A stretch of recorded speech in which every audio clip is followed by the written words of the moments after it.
at Hogan here, VIP Boxing, down at the, this is our pub, I forgot what it is, I think it's called the Pugilist Arms. Oh, So, where we've got Louise, and she's going to be doing some interviews for me. But while we're in this closed season for the small hall shows, I thought I'd just catch up with some of my favourite men on the road.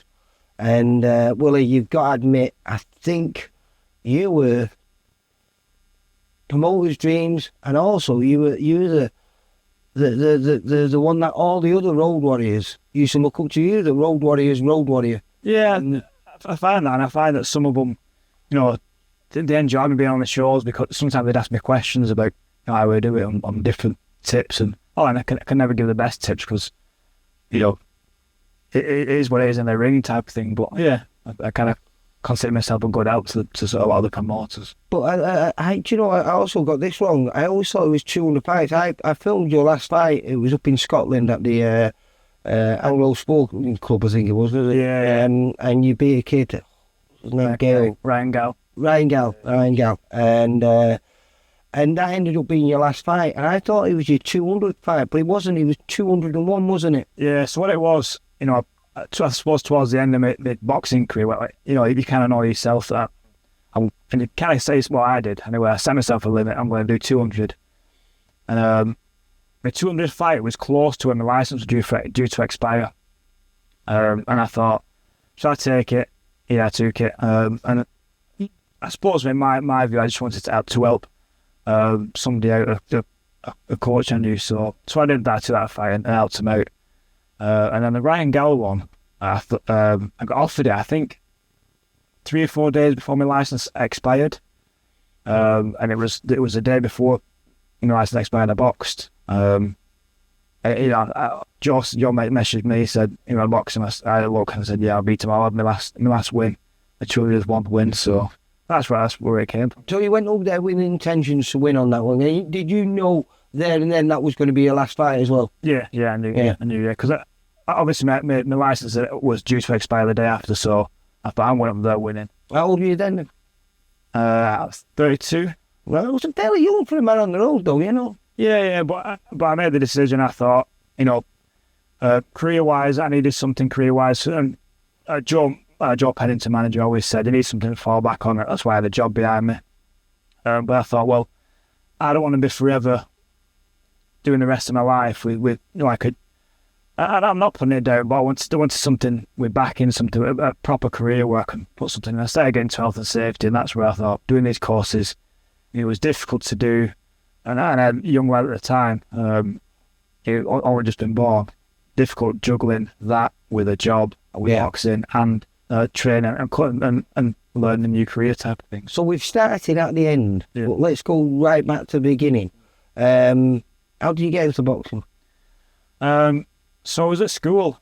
I was getting ready to change for PE, and I had my rucksack on my back. It was kind of on one shoulder, as you do as teenagers. I had my cooking stuff in there, my casserole dish, mum's best casserole dish. And this lad brushed past me and knocked it off, smashed on the floor, and I was like, yeah, get the pasting because I'm going to get all, my mum's going to go absolutely ballistic. So I give him a pasting, like big left hook. And one of the lads that was in there, Daniel Booth, he's doing a bit now on the circuit. Dan Booth? Yeah. I remember him. The monk? Yeah. Did you? Yeah.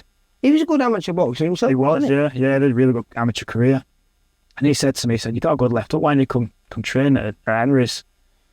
So I did that. That's where that's Henry Herbert, who runs the Pool of Life. Yeah, top guy, you know, he also does anything for anybody, and you know, and he helped me all through my amateur career. I stuck with him, and it was him. He was him to recommend. So how old were you then when you walked into his gym? I'm sure it was about 11, 12. Oh, right, so you were fairly young. Yeah, 12. I had my first amateur fight. Yeah. And how many amateur fights do you have altogether? In total, it was about the 50 mark, and I think I won probably about half, or probably just a bit less than half. But, I did box some good lads then. I boxed Khan. Oh, mate. Yeah, I think that was my 7th fight, and you boxed Scott Cardell in the national finals, I think, in 2008. Yeah, I stopped him in that fight, and I think he turned pro on me. I think he had a couple of good fights in the big scene type of thing, and then he turned pro. and I boxed somebody after that, but I didn't really train hard enough for it.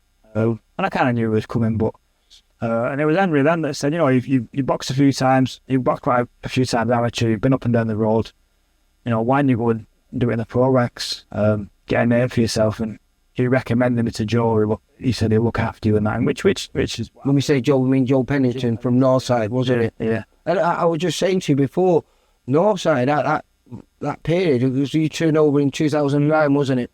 2008, I think it was. Was it 2000? I think I've got it down. 2009, April 2009. It says you at Lee Sport Village where you beat that Chris Toombs. Yeah. I think it was my first pro fight. Yeah.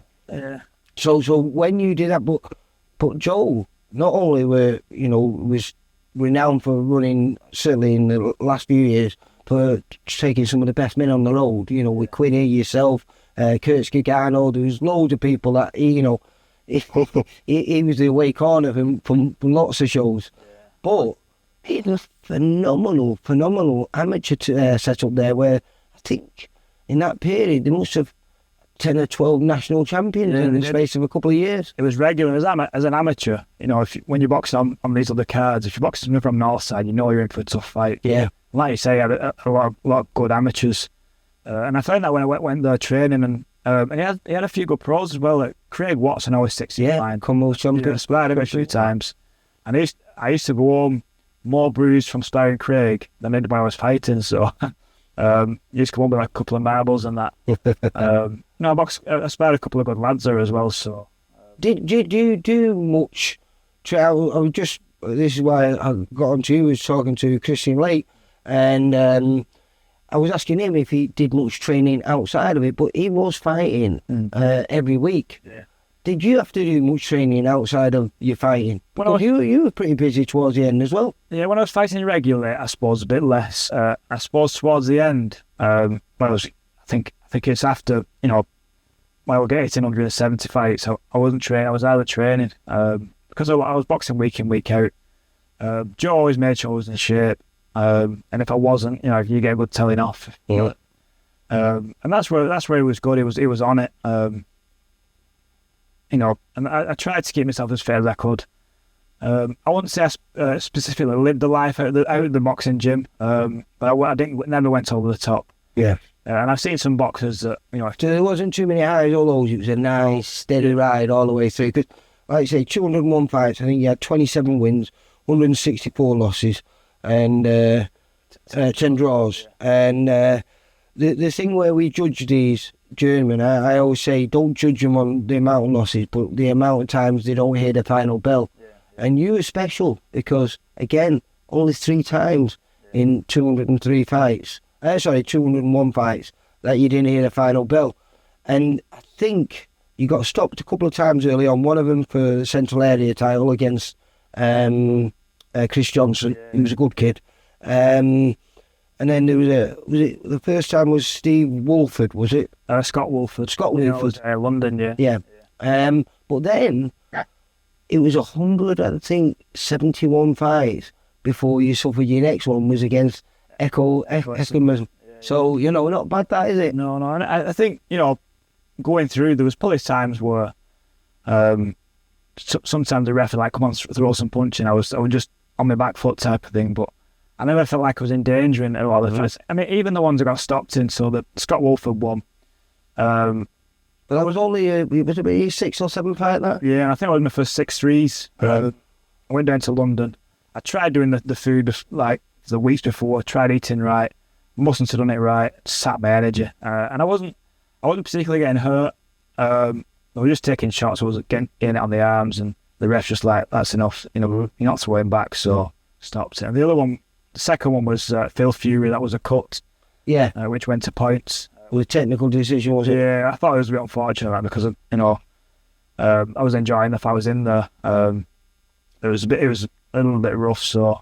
But it's a learning curve. Yeah, but I don't think that's classed as a stoppage because it was a technical decision. Yeah. So the 3 people that stopped you were those that I mentioned, obviously Steve Wolford, Chris Johnson, which was for the Central Area welterweight title, and then really late on in your career, Echo Eckerman. So pretty damn good, that, wasn't it, in 201 fights? Oh, definitely. Echo was a good boxer. The engine. I just got a bit lazy. So I think after that fight, I had an operation on my stomach, on my esophagus, because I had a condition, achalasia, where it just affects your swallowing. And I kept getting a lot of gas. Before the fight, my stomach was bloated, and Joe's like, "Are you all right?" So I was like, you do this journey, mate. Yeah. I've done it before where I've not been, obviously you shouldn't tell the doctor this, but and some people have pulled out of fights, and I'm thinking, what's wrong with you? Like twisted ankle or something like that. One at a time I was training, and I kind of went over my ankle and my foot turned black, and that was on a Wednesday. I was doing jumping over at a bench, and on a Friday I boxed. I still just wrapped it up proper good. I hardly moved in the fight. I still did all right. So. Well, you're never going to be 100%, and especially when you're fighting as regular as you were. Let's just go through a list of some of the guys that you fought. And the thing, what I was saying, because when I spoke to Christian was brilliant at his job, but his job was slightly different from yours, because I felt like you were that next level. If we wanted a test for one of our prospects, not a guy making his debut, not inside his first 3 or 4 fights, which is where Christian did most of it, especially on our shows. He was brilliant. You were almost guaranteed to go 4 rounds with him, everyone, because he was tough as I don't know what. But there's that next level, and I always felt you were that next level. You were the guy that could ask the questions that we needed asking if they wanted to go to title level. Yeah. And early on it, Tyrone Nurse twice, Rick Godin, Shane Singleton, Glenn Foote, Johnny Fuchs, Jimmy Kelly Jr., Tommy Coyle, Sam Eggington, James Metcalf, Chris Congo, Mason Cartwright, Tyler Denning, Macaulay McGowan, Sam Gilly, Lewis Crocker, Brad Paul, Sammy Nanswy. But all these kids that when you fought them were well into their careers. They were at the tail end of that learning period. Yeah. And you were the final piece of the jigsaw to check whether they were ready to go to that next level. Yeah. Did you take great pride in that?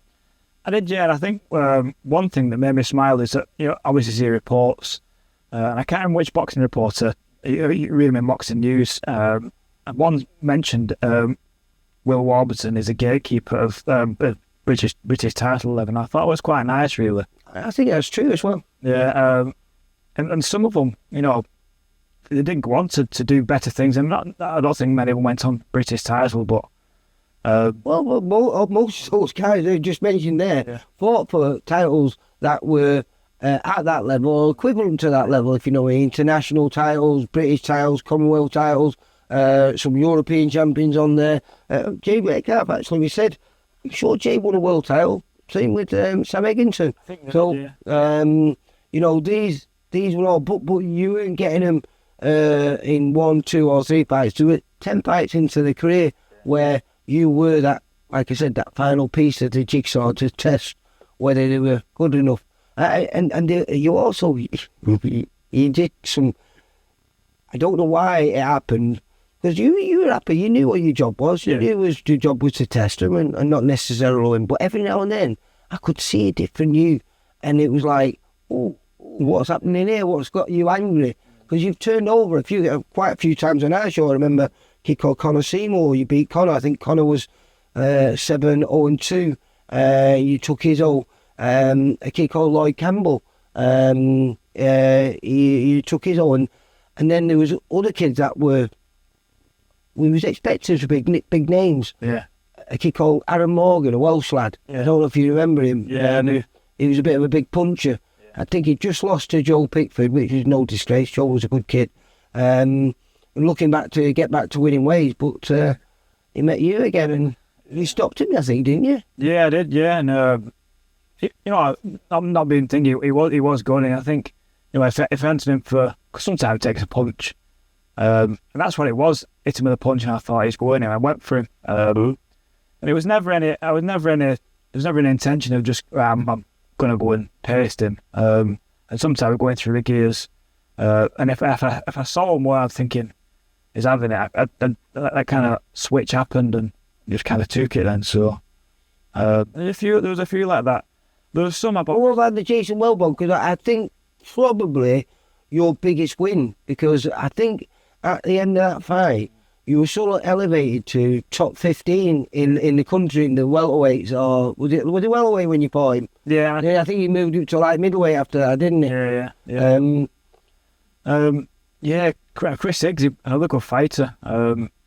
Jason Wellborn. Jason Wellborn.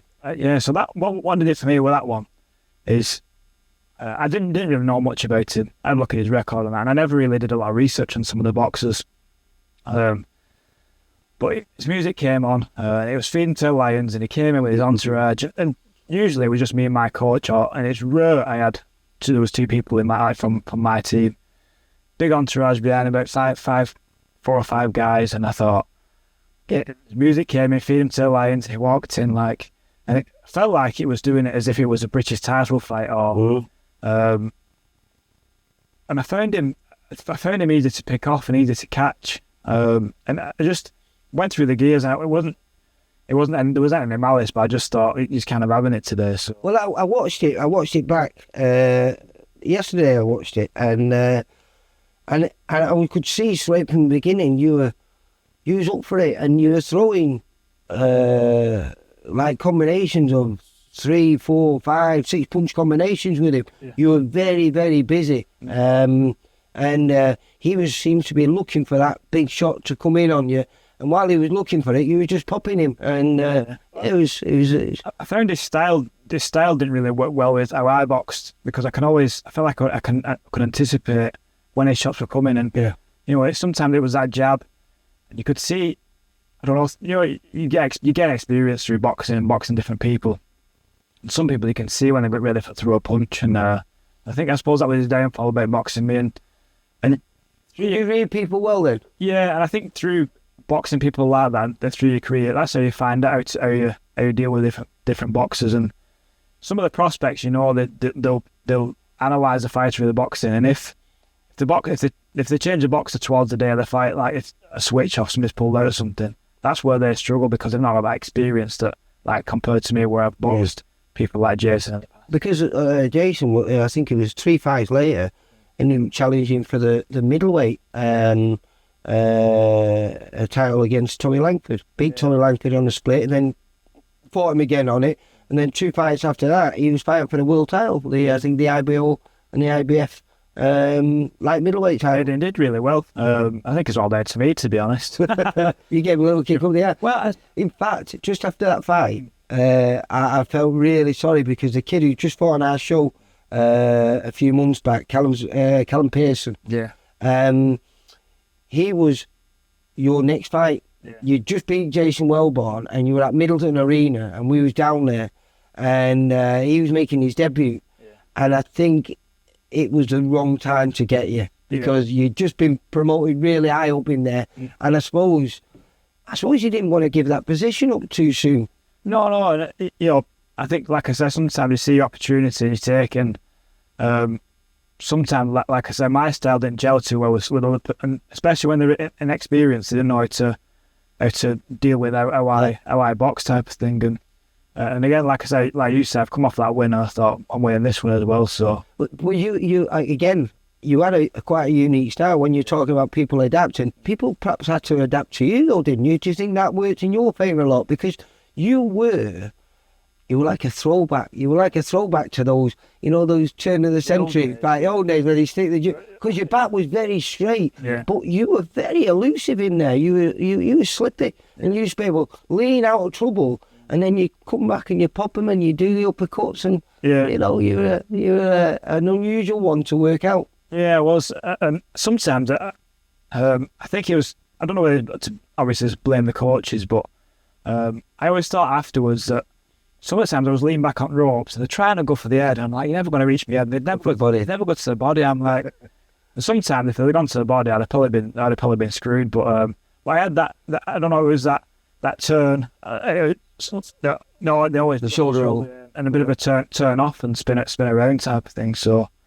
And it's something like you learn in the gym as well. In fact, I remember again. It was at Middleton Arena. It was on Pat Platt's show. And you were fighting, I think it was a second one with Matthew Ryan. Matthew had beat you, I don't know, a few months earlier, maybe 6 months earlier or something. But he got on to win the English title at it was light middleweight, wasn't it? Yeah. He'd won the English title at light middleweight against Sonny Hutchinson, and you were his next fight, and it was on whole soil. He was the champion. You seemed a different fighter again on that night. Did you have it in your mind to go for the win on that night again? And were you upset that you weren't fighting for the English title against him because you were fighting him and he was the English champion? I don't know. I wouldn't say I was upset. I think sometimes because I boxed before, I knew what it was about. And generally, a few of the boxes I've boxed where I've boxed them twice. The second time I'd always done a lot better. Yeah. I think sometimes it could be because the first fight I probably felt a bit tough. So you win there with your mindset thinking, I've got to do better. I've got to take it to him type of thing. And that's what I did. And again, in the crowd, I had a couple of people egging me on in the crowd, which being local, I didn't really box local a lot. No. So it was quite nice, and sometimes trying to show off in front of them as well. So. Because you pushed him, I think he ended up being 57, 58 in that fight. And I was there, and I like Matthew. He was a good lad, Matthew. But I thought you just nicked it, mate. Yeah, I thought it was close. But I suppose being on the road and, you know, you take it on you. And No, just being. But so, if your past would have gone different, if you would have decided that actually I wanted to be a prospect, I've asked a lot of people this, and they all believe that you could have been an English level fighter without too much of a problem. Yeah. Where do you think you could have gone yourself? So comparing myself to a lot of the boxers I boxed, and where I could have put it on them, I think I could have probably boxed for a British title. Yeah. Especially because a lot of the fights, some of them that where I boxed, some of the prospects, they didn't train as hard as what a British level or prospect would have done. It was only I suppose in between my 100th fights and around about that section between 100 and 150 fights that I proper put it in. Yeah. And what was a session like for you then, when you were fighting regular? What was your process? I presume you didn't do too much sparring, did you? No, did a little bit of sparring, but it was rare because obviously we boxing regularly. You don't want to get hurt in sparring or cut or something like that. So a lot of the times it depends. Generally Tuesday and Thursday with sprints, and if anyone's seen Jutland Street in Manchester, I know, yeah. We'd run to the sprint up the hill and that, and then jog back to the gym. Do a bit of pads or weights, and like Monday, Wednesday, and Fridays. Is that the one near the train station? Just around the back of the train station there. Yeah, it's all cobbled. Yeah. I used to enjoy it. It was horrible at first, but it gives you such a good feeling, and I think it were you, as a kid, were you very competitive? I wouldn't say so, no. I grew up with the biggest family, was always fighting and arguing and that. I think the friend group I had was always rough and ready type of thing, never indoors. I suppose that a little bit that helped me through my career as well. Because you don't look too far off your fighting weight now. What weight are you now? That's last time I weighed myself I was 12 stone 5, so probably a couple of stone heavier than when I was, but a couple of weeks in the gym you could return. Yeah. How old are you now? I'm nearly 17 now, so I reckon I could. I'm 38 now. 38. Yeah. You should be still going. Yeah. What about the men on the circuit now? I mean, in fact, one of the guys that I compare him a lot to you, a kid called Jordan Grano. I spoke to Jordan a few days ago. I like him. Was top man. Yeah. He used to be the brown needle. He's now the grafter. He's the grafter. And he works with your old manager, Joe Pennington, doesn't he? And I think he's on 185 fights now, same as you, only been stopped 3 times. But also, he's the guy that can do lots of different jobs at lots of different levels. Yeah. He can move around with a newbie, a guy who's making his debut or under those still fights. But also, if we've got a guy and we want a real test and we want to find out whether he's ready for that next level and ready for that area title, he's a guy that you can bring in and go, like, look, some of the clubs are off here, let's go. Yeah. He's got a good skill set, and I find that I've seen it. Well, you boxed him on his debut, so how did that go then? So I spoke to him a few times being on the road with him. And he was very nervous. Yeah, he said he didn't want you. He's supposed to have Dan Carter, you know, and you were a last-minute replacement. And he said, on his debut, he said, I don't want Willie Warburton. I don't want Willie Warburton. And he ended up getting you. So, and he was a good lad. He had a good skill set.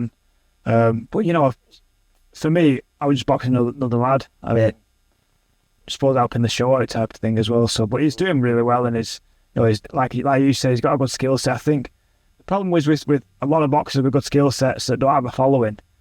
They don't really make it in boxing as well as some of the guys that do have a good following. And I think it's a popularity sport now, isn't it? Yeah. And I heard a bit of a rumour, I think a couple of weeks ago, where they were saying that this should start giving boxers a particular wage rather than them having to sell tickets to. And I think, I think it changed boxing so much. I think you get a lot better level fighters in. People, matched on experience and skill set, to that level. I think it'd make it a lot more competitive. I just think, listen, we need people like yourselves and Chris here and all those men here, lads I've mentioned in the Christian interview, the special kids. But we also need prospects to start taking themselves. Now, I used to love what we were talking about before. You said you fought for a few of those Masters belts. Yeah. I think Christian fought for a couple. They were brilliant because they were where you got an opportunity to fight someone, win. Yeah. There's no reason except for to go out there and try and win. Yeah. And you might win a Masters belt. I mean, Chris Jenkinson fought for him a few times.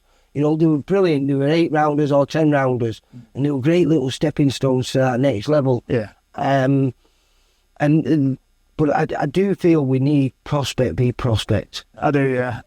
Because it does. I think it brings them on as well, and it takes away this mentality of people not wanting to lose that zero. Joe Calzaghe and Mayweather, they did really well, but they were other type of boxers were something special. But people look up to that, and it's not always the right.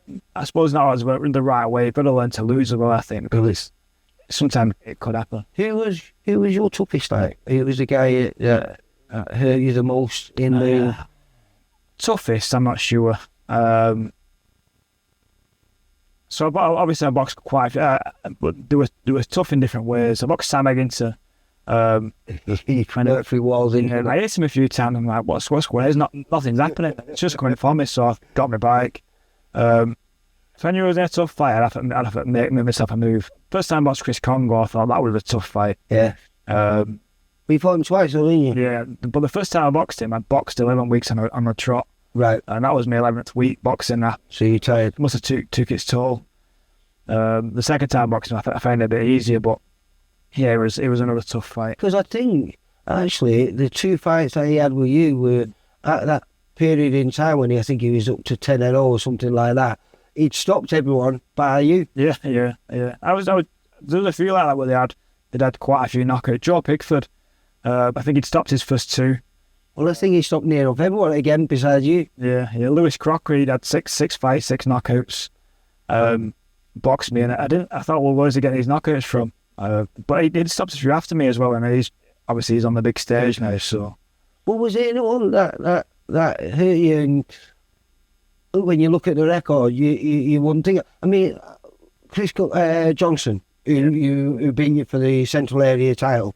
Now he stopped you. I think it was the 9th round, was it? Yeah, but I felt like I was doing all right the first couple of rounds. I had my elbow on my right hand that went, and I was kind of, because I was quite fresh, and I probably was a lot less inexperienced then. I didn't know how to deal with certain things, so so that kind of a bit of a downfall. How many fights into your career before you felt like almost invincible? I'm not sure, to be honest. I suppose getting to 30-40 fights, getting that experience behind it. I thought I'm coursing here, and the fitter I got, the more I could put in the gym, the better I felt in the ring. And if sometimes in the ring, even the better lads, if you were floating about, throwing a few shots, taking a few, weren't getting it, and you could fight again the week after with no problems, no injuries. Was it anyone that you fought that you felt at the time were really good, but didn't actually perhaps make it all the way. There was a few. There was Ahmet Patterson. I thought he was really good. He caught me with a few, but He got to about 18-0, didn't he? yeah, I think he got stopped in his last fight possibly. There was another lad, and I can't remember his name. He was in a bad car crash. I think he was in a neck brace after. I don't remember his name, and he was really good. I think first, second round, he burst my nose, and that was rare. I got my nose burst and blood everywhere, and I still made it to the end. But yeah, the name's gone. Do you miss boxing? I don't miss boxing itself. I think I obviously had enough fights for to a few lifetimes. I miss the atmosphere. I think more than anything. Yeah. You know, when you go into the ring and the music's blasted. Who are your favourite people to be on the card with? You know, in the away corner. Like I was asking Christian, and he said Kurski Garno's one of those guys, real character who's like, you know, in the changing rooms, he was the one that lightened the atmosphere. Because I've got to admit, the changing rooms in the away corner is totally different to the home changing rooms. Yeah, a lot less tense, I think. Kurski Garno, definitely. Obviously, I boxed him on the same shows, and he did my corner a few times, which was really good. What a guy, you know, he bigs you up, makes you feel better about yourself, and you know, makes the room feel better, I think. Again, this when you're travelling up and down, you're used to the same journeyman. It's like Christian Lake. Well, President Quinny would be a good part of yours, wasn't it? Because he was at Northside with you as well, wasn't he? Yeah, and a lot of times we're on the show together. Yeah. So yeah, definitely Quinny. Kevin McCauley, he was always good. You know, Kev great lad. I think he had 257 fights. Crazy. Yeah, he was proper tough. One of the times was at boxing in Belfast. It was his birthday. He was boxing. I can't remember his birthday the day before or the day of the fight. The day before he went out and he got absolutely sloshed. Then the morning he was hungover bad, and I was like, you know, their memories just stick with him. Probably made me laugh. He still went in. He was the toughest man on the road that you worked with. I mean, you got to be up there yourself, but I mean, there's. I think it's got to be Kevin. I think at the time he was the toughest in that era type of thing. That I can remember. There was a few other tough ones, but you know who used to like as well? Poochie. Poochie was good. And you know, because Poochie always looked overweight, even when he wasn't that overweight. And then towards the end, he put a lot. But you know, if he was fighting under 12 stone, he could give anyone trouble. You know. He could. I watched him on I boxed on the same night as him. I think it was GL1. I sit close to that one. And his first show, and it's when his first fight in his debut. He came out and I thought, and seeing him from then, moving on, top lad, and he'd had a couple of good fights. And like you said, when he was below about 12 stone, he could. Absolutely. I saw him knock a few people out, and I thought that's good. It was always good. Towards the end of his career, I think he wanted to go out on a little bit of a high, and he picked up quite a few wins and draws in his last 20, 15 fights. I think he was making a little bit of a statement, and now he's in the game refereeing now, isn't he? Yeah, and it's good to see that. It was always good to see. It's good to see journeyman winning, getting the nod, getting that W in the column, and then like Pucci now doing a bit of refereeing. It's good to battery just went out, so we just had to change the battery. We was chatting about Mr. Lugan Pooch, who's a top kid like yourself, doing the refereeing now and everything. Was there anyone on that, like you looked up to? Because like I said, when I talked to the journeyman, you were, all the men on the road, they all looked up to you. You were the man that they wanted to emulate. Yeah. Who did you, when you started out, who did you look up to?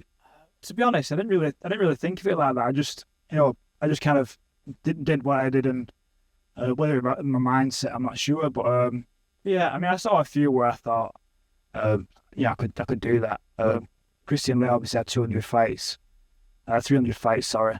Same way Peter Buckley. I didn't really spend a lot. I think Peter Buckley may have finished before, but I think because I didn't really have any aspirations in boxing, I didn't really think I want to win a world title or a British title. I think it was just, I suppose comparing it to you going out playing darts or playing pool, I'm never going to say I want to be this. You just enjoyed it? Yeah, and that was it. Is there anything you'd do different then, if you had the chance to redo it all over again? I don't think I would. I think if I had to redo it again, You know, the only thing I'd do differently is if the rules are different, where you'd have to sell tickets. Yeah. I think I'd have been a bit. I'd have put more into it then, because and you know, if you were guaranteed more fights more frequently, because I didn't really want that where, you know, you get some prospects of boxing 4 or 5 times a year. Because I enjoyed it. I thought that's too big of a gap.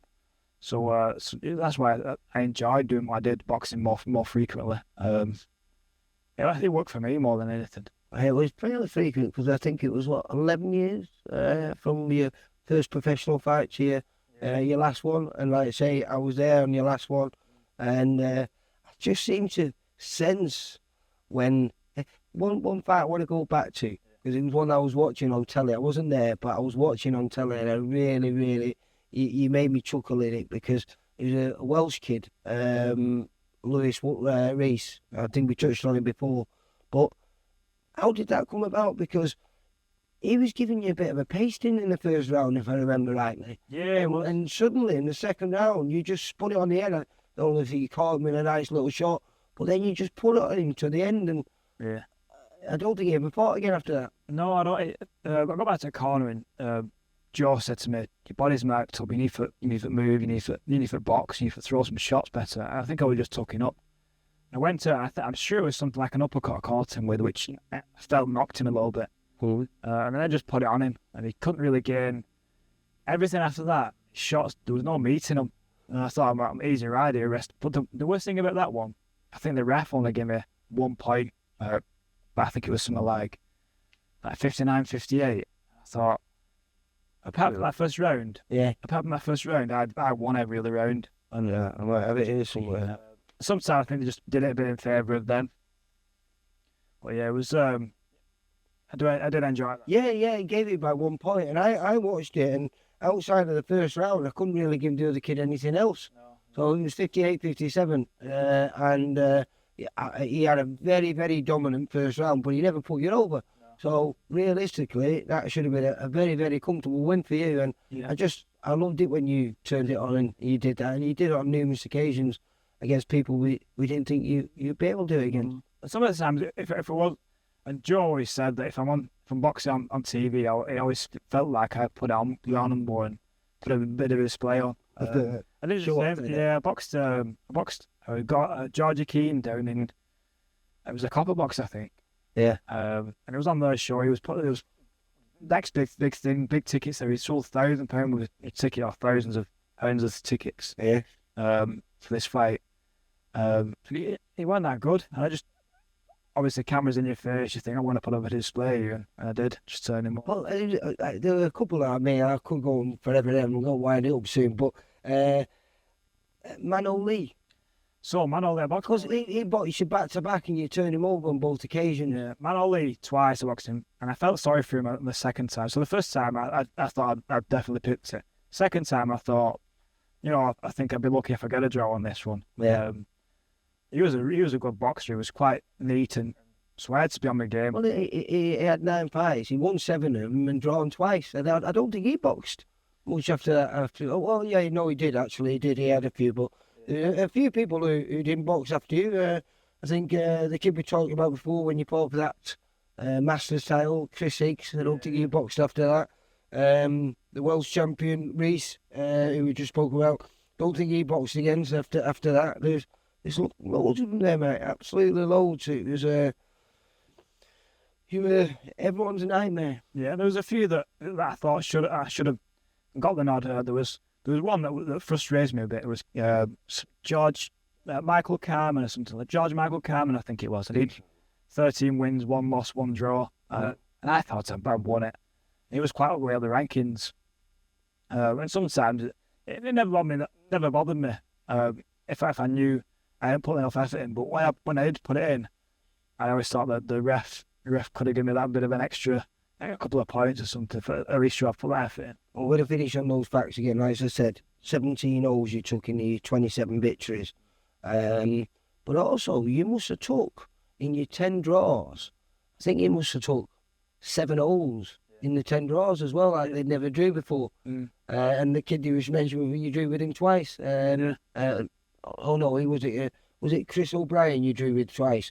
And then amateurs as well. And, Oh, did you? yeah, but I'm not sure whether he beat me in the amateurs. Is that sweet revenge? A little bit, yeah. Right, well, listen, Willie, absolute pleasure, mate. Always a pleasure. Sad that we don't have you in the shows no more. But who do you think's who's the guy that you think's replaced you now then? Or do you not think there's anyone out there who can do what you did? I think obviously it's John and Granham. I think you know he's. I think at the minute the man on the circuit too. I suppose the gatekeeper sort of. Yeah, the one that can fight at lots of different levels. Yeah. And you, a promoter's dream, really, aren't they? And I think you were a promoter's dream. You're the one that could ask all the questions that we needed asking and find out whether that guy was ready for that next level. Yeah, he's got a skill set, and you know he's got that. He's looking very fit at the minute as well, which always works. So the fitter you are, the better in the ring. So, and it's what some of the prospects don't understand. They sometimes I felt like they didn't put it in, and it showed in the ring against a seasoned journeyman. Well, like I say, that's where you were fortunate to have Joe Pennington in your corner because he wouldn't let you. Yeah. Or it wouldn't match you if he didn't feel you'd been working hard enough. He just he closed the door on the fights and. If you had a day off, but next time you're in the gym, you're doing like 10 rounds bar bag, then pads, and then off for a run or something. Another thing is, do you miss the money? Because it was useful, wasn't it, when you were... What money? You get paid. you know, at the time, I obviously in and out of jobs. But it wasn't... Were you sensible with your money? Like, did you put it into property? Did you try and pay your mortgage? Because I always say to young prospect, if you finish your career and you're mortgage free, you're then set for life because you can do a job that you choose to do, not because you need to do. You know, most people work because they've got to pay the mortgage. Well, if you can finish your boxing career mortgage free, then you've got a massive advantage over other people. I think I had a little bit of a mix, put them to one side. And because the job I had at the time, or through boxing, didn't really pay very well. And I did live beyond my means quite a lot. But I made sure I enjoyed what I had. And I'm always this philosophy, you can't take it all with you. Plus, some of it is towards my career now, and I'm doing well in my career, so you invested in yourself. Yeah, I'm happy with what I've got. So, listen, it's been a pleasure, mate, an absolute pleasure. You're always a pleasure at our shows, and it seems like life's been good to you outside of boxing. So long may that continue, and maybe when we've got a few of our Bolton shows, you might come down and pay a visit, maybe get on the comments with some of our lads and give your insight. Definitely. Well, you take care, mate. You too. Thanks, Lee. Bye. Appreciate it. News and latest interviews, amateur and pro, across the north. Click and subscribe. VIP Boxing Promotions. Also, Twitter, Instagram and Facebook.